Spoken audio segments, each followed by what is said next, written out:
शांतिपूर्व तरीके से अपनी जायज केंद्र सरकार के द्वारा वादा करने के बाद वादा खिलाफी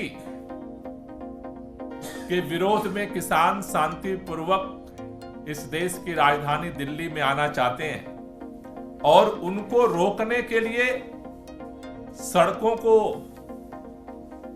बैरिकेड किया गया है, दीवारें चुन दी गई हैं।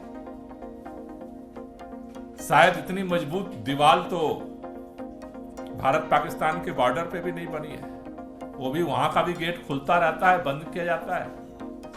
उन दीवालों के पत्थरों की जो दीवार है उसके सामने अभी आपने किले देखी हैं।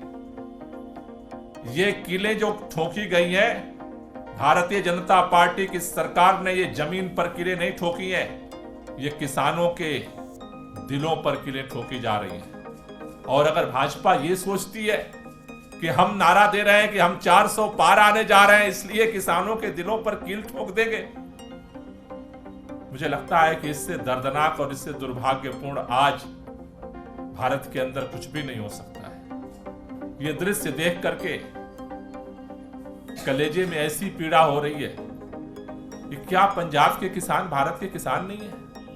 क्या उनकी राजधानी दिल्ली नहीं है? क्या हरियाणा के किसानों की राजधानी दिल्ली नहीं है? क्या उत्तर प्रदेश के किसानों की राजधानी दिल्ली नहीं है? क्या राजस्थान के किसानों की राजधानी दिल्ली नहीं है? आखिर वो कौन सी मजबूरी है भारतीय जनता पार्टी की सरकारों के सामने कि आज किसानों को दिल्ली आने से रोकने के लिए सारी हदों को सरकार पार कर रही है। मदर ऑफ डेमोक्रेसी का भाषण देना एक बात है और मदर ऑफ डेमोक्रेसी की आबरू की रक्षा करना, उसकी मर्यादा की रक्षा करना दूसरी बात है। आज भारतीय जनता पार्टी सभी लोकतंत्र की मर्यादाओं को, परंपराओं को लांघते हुए आज किसानों के सीनों में एक किल ठोकने का काम कर रही है। यह देश किसी भी कीमत पे बर्दाश्त नहीं करेगा। आखिर हो क्या गया है हमारी सरकार को? एक तरफ आपको इस बात का अहंकार है कि देश के अंदर हम 400 पार सीटें लाने जा रहे हैं और दूसरी तरफ दिल्ली में किसानों के आने से डर लगता है आपको। किसान आने शांतिपूर्वक अपनी मांग को लाने के लिए अगर आना चाहते हैं तो आपको डर किस बात को लगता है? किसान आंदोलन के बाद जब पिछली बार आंदोलन हुआ था उत्तर प्रदेश के चुनाव से पहले, माननीय प्रधानमंत्री जी ने, किसी मंत्री ने नहीं, किसी विधायक ने नहीं, किसी मुख्यमंत्री ने नहीं, स्वयं देश के प्रधानमंत्री माननीय नरेंद्र मोदी जी ने कहा था कि हम ये तीनों काला कानून जो है उसको वापस ले रहे हैं। और किसानों, वो एमएसपी की जो बात उठी थी उसके लिए कमेटी बनाने की बात हुई थी, आज तक कमेटी ने क्या किया इस पर बोलने को तैयार नहीं है।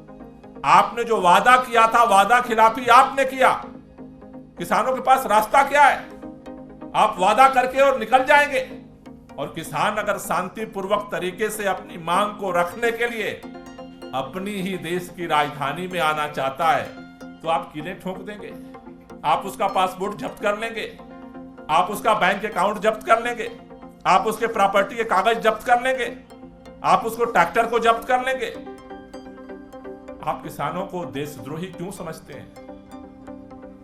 आप थकते नहीं हैं। भारतीय जनता पार्टी का हर नेता आज गली से लेकर के, गांव से लेकर के हर मीडिया चैनल में ऐलान करता है 80 करोड़ लोगों को राशन दिया जा रहा है। मोदी सरकार 80 करोड़ लोगों को राशन देती है। ये राशन भारतीय जनता पार्टी के कार्यालय में पैदा होता है क्या? वो गेहूं कौन पैदा करता है? किसान पैदा करता है। वो चावल कौन पैदा करता है? किसान पैदा करता है।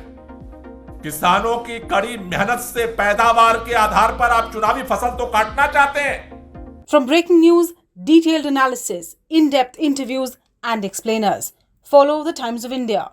Subscribe to our YouTube channel. Don't forget to like our videos and hit the bell icon to stay updated with the latest.